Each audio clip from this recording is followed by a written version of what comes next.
Hello friends, அனைவருக்கும் வணக்கம். So இந்த விளாக் என்னென்னு பார்த்தீங்கன்னா, எங்களோட தீபாவளி டைமில் போன ட்ராவல் விளாக் தாங்க. இவ்வளோ லாங் டைமுக்கு அப்புறம் போடுறேன். ஏன்னா எல்லா வீடியோவும் அப்புறம் பார்த்தீங்கன்னா, இப்போ நாங்கள் திரும்பவும் ரிட்டன் நாக்பூர் வந்ததுக்கப்புறம் தான் எல்லா வீடியோவும் அப்லோட் பண்ணுறேன். நாங்கள் ஊருக்கு போய் 1 மந்த் ஃபுல்லாக ஊரில் இருந்துட்டு ரிட்டன் நாக்பூர் வந்துட்டு தான் இந்த வீடியோவை அப்லோட் பண்ணுறேன். லாஸ்ட் டைம் பார்த்தீங்கன்னா, தீபாவளி டைமில் பார்த்தீங்கன்னா நாங்கள் 3 பேருமே ஊருக்கு போயிருந்தோம். ஆனால் ரிட்டன் வரும்போது பார்த்தீங்கன்னா, தம்பியும் அவரும் முன்னாடி வந்துட்டாங்க. நான் அதுக்கப்புறம் மறுபடியும் ஒரு 15 டேஸ்க்கு அப்புறம் தான் நான் வந்தேன். ஊருக்கு கிளம்பும்போது பார்த்தீங்கன்னா, எப்போவுமே வந்து 3 பேர் சேர்ந்து கிளம்புனோம்னாலே வந்து ரொம்ப ஜாலியாக இருக்குங்க. அது எப்படி சொல்கிறது, நம்ம ஒருத்தராக போகிறத விட எனக்கு வந்து நான் தனியாக போனாலும் நான் என்ஜாய் பண்ணுவேன், ஃபேமிலியோடு போனாலும் என்ஜாய் பண்ணுவேன். என்னடா தனியாக போகிறோமே அப்படின்னு நான் கவலையும் பட மாட்டேன். நம்ம தனியாக வர்றோமே, எப்படா தனியாக போகிறது அப்படிலாம் கிடையாதுங்க. நான் தனியாக வந்து சிங்கிளாக ட்ராவல் பண்ணும்போதும் நான் என்ஜாய் பண்ணுவேன். இதே தம்பியும் நானும் ட்ராவல் பண்ணுவோம், அப்போவும் எங்களுக்கு ஓகே தான். என்ன இன்னும் கொஞ்சம் எக்ஸ்ட்ரா ஹாப்பினஸ் என்னென்னா, நாங்கள் 3 பேர் சேர்ந்து ட்ராவல் பண்ணும்போது ஒரு மாதிரி ஹாப்பியாக இருக்கும். என்ன ஹாப்பினா, நாங்கள் 3 பேர் ட்ராவல் பண்ணும்போது அதிகமாக வந்து தனியாக படுத்துகிட்டே இருக்கிற மாதிரியோ இல்லை ஃபோன் வந்து மொபைல் பார்த்துட்ருக்கிற மாதிரிங்கிறது இல்லாமல் ஏதாவது ஒன்று பண்ணிகிட்டே இருப்பாங்க. தம்பியும் சில டைமில் ஏதாவது ஒன்று சேட்டை பண்ணுவாள், அவங்க 2 பேர் ஏதாவது பேசிக்கிறது, இல்லைன்னா அவர் ஏதாவது ஒன்று பேசிட்டு வருவார். அதனால கொஞ்சம் ட்ராவல் நல்லா இருக்கிற மாதிரி இருக்கும். ஆனால் இந்த டைம் வந்து பார்த்திங்கன்னா, தீபாவளி டைமில் நாங்கள் ட்ராவல் பண்ணும்போது ஒரு ஃபேமிலி எக்ஸ்ட்ரா எங்களுக்கு ஒரு ஃப்ரெண்ட்ஸ் கிடைச்சாங்க. எப்போவுமே வந்து ஏசியில் போகும்போது பார்த்திங்கன்னா மேக்ஸிமம் யாருமே பேச மாட்டாங்க. எல்லாம் நார்மலாக அவங்களோட மொபைலை பார்க்கவும், ஏசி கிளைமேட்டுக்கும் நல்லா சாப்பிட்டு தூங்க இந்த மாதிரி தான் இருக்கும். இந்த டைம் தான் ஒரு ஃபேமிலி வந்து எங்ககிட்ட பேசினாங்க. அவங்களும் தமிழ் ஃபேமிலி.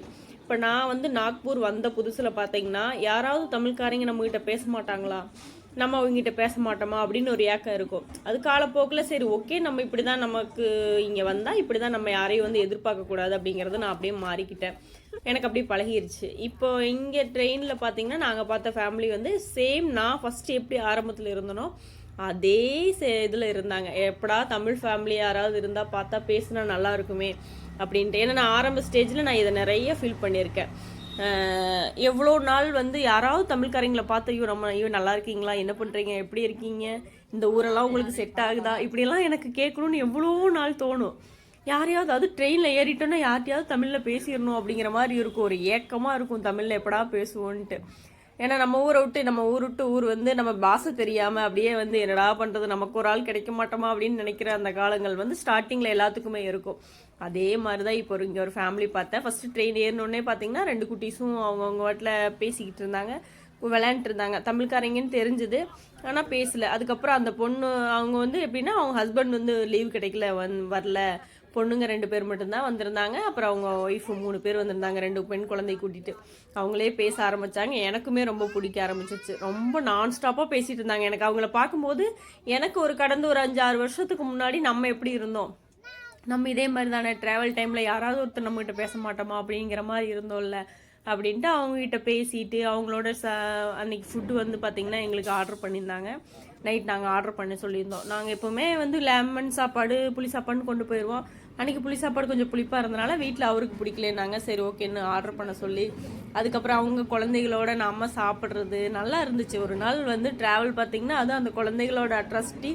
தம்பி கொஞ்ச நேரம் தம்பியோட அட்டாச்மெண்ட் ஆகாமல் இருந்தாங்க. அதுக்கப்புறம் பார்த்தா தம்பி மேலே ஏறி உட்காந்துட்டு விளையாடுற அளவுக்கு நல்ல அட்டாச்மெண்ட் ஆகிட்டாங்க. தம்பி வந்து தனியாக உட்காந்த மாதிரி இருந்தது. தம்பி பேசு அம்மி அப்படின்னா, இல்லைம்மா அவனுக்கு இந்த குட்டி பாப்பாவெல்லாம் பார்க்கும்போது என் தம்பியோட பொண்ணை பார்க்குற நினப்பு வந்துடுது. எப்போவுமே நான் சாமி போய் பேசு சாமி, ஏன் இப்படி அமைதி வைக்கிறேன், அந்த பாப்பாவும் கூட விளையாடுதில்ல அப்படிங்கிட்டு, இல்லைம்மா நம்ம பாப்பாவை பார்க்குற மாதிரியே இருக்குமா அப்படின்னா, சரி விடு சாமி பார்த்துக்கலாம், நம்ம பாப்பாவை நம்ம ஊருக்கு வருவாங்க பார்த்துக்கலாம் அப்படின்னு சொல்லி சமாதானப்படுத்தி அப்படின்னு நான் கூட்டிகிட்டு போயிட்டேன். அந்த கொஞ்ச நேரம் சூப்பராக அந்த குழந்தைங்க பண்ணுற அட்டாசிட்டி அப்பப்பப்பா சூப்பராக இருந்ததுங்க. பெண் குழந்தைகள் அழகு தானே இல்லைங்களா, அந்த மாதிரி அவங்களோட நல்ல டைம் சூப்பராக போச்சு. அதுக்கப்புறம் பார்த்திங்கன்னா அவங்க ஸ்டேஷனில் சேலத்தில் இறங்கிட்டாங்க. நாங்கள் பார்த்திங்கன்னா ஈரோடு வந்து இறங்கியாச்சு. இப்போ நாங்கள் என்ன பண்ணுறோன்னா, இறங்கின வேகத்தில் ஜட் வேகத்தில் நாங்கள் எங்கே போகிறோன்னு பார்த்திங்கன்னா, அடுத்து வந்து வீட்டுக்கு போகலாம் அப்படின்னு நினச்சிட்டு இறங்கணும். ஆனால் பார்த்திங்கன்னா அப்படியே மனசு மாறிடுச்சு. ஊருக்கு போய் அதுக்கப்புறம் பர்ச்சேஸ் பண்ணி அதுக்கப்புறம் மறுபடியும் தீபாவளி கொண்டாடுறது ரொம்ப சிரமம். ஏன்னா லாஸ்ட் டைம் பார்த்திங்கன்னா நாங்கள் கரூர் போயிருந்தோம் பர்ச்சேஸ் பண்ணுறதுக்கு. ஏன்னா ட்ரெஸ் எடுக்கிறதுக்கும் சரி பட்டாசுக்கும் சரி ரெண்டுமே நாங்கள் கரூர் போயிருந்தோம். சரி இங்கேருந்து போய் கரூர் போகிறது ஏன் அவ்வளோ டைம் வேஸ்ட் பண்ணும், போகிற வழியிலேயே நம்ம வந்து பர்ச்சேஸ் ஆரம்பிச்சிடலான்னு சொல்லிட்டு கொஞ்சம் தூரம் ஈரோட்டை விட்டு வெளியே வந்த உடனே பார்த்திங்கன்னா ஒரு பெரிய மண்டபத்தில் பட்டாசு கடை போட்டிருந்தாங்க. பார்ப்போம், நம்ம எப்படி இருந்தாலும் எங்கே போனாலும் வாங்குறது தானே, வாங்க உள்ள ஒரு ரவுண்டு போயிட்டு வந்துடலான்ட்டு உள்ள ரவுண்டு போயிட்டு வந்தாங்க. ஃபுல்லாக பட்டாசு கிட்டத்தட்ட ஒரு நல்ல கடை பெருசாக என்ன சொல்கிறது மண்டபமாக இருக்குங்காட்டி நல்லா ஏக போகத்துக்கு நல்லா பிரித்து பாட்டாக சூப்பராக வச்சுருந்தாங்க. ஆனால் பட்டாசு கம்மியாக இருந்த மாதிரி தான் இருந்தது.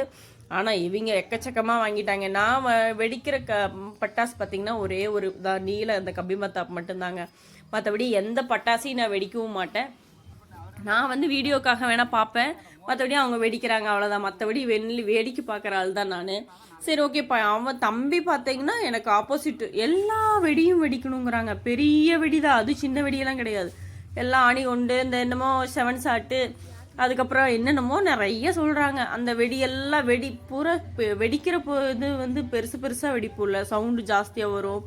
அந்த மாதிரி வெடியை தான் தேடி எடுக்கிறாங்க. சரி பரவாயில்ல, நீங்கள் இடத்தையும் எடுத்துக்கோங்க, ஏன் சார்பாக எனக்கு ஒன்று வேணும் அப்படின்னு சொல்லிட்டு நான் என்ன பண்ணேன்னா ஒரு 3 பாக்ஸ் பார்த்தீங்கன்னா வாங்கினேன். சரி யாராவது ஒருத்தருக்கு கொடுப்போம், ஏன்னா பட்டாசே வாங்க முடியாத சூழ்நிலையில் சில பேர் இருப்பாங்க இல்லைங்களா, அவங்கள நம்ம பார்த்து கண்டிப்பாக அவங்களுக்காக நம்ம கொடுக்கணும்.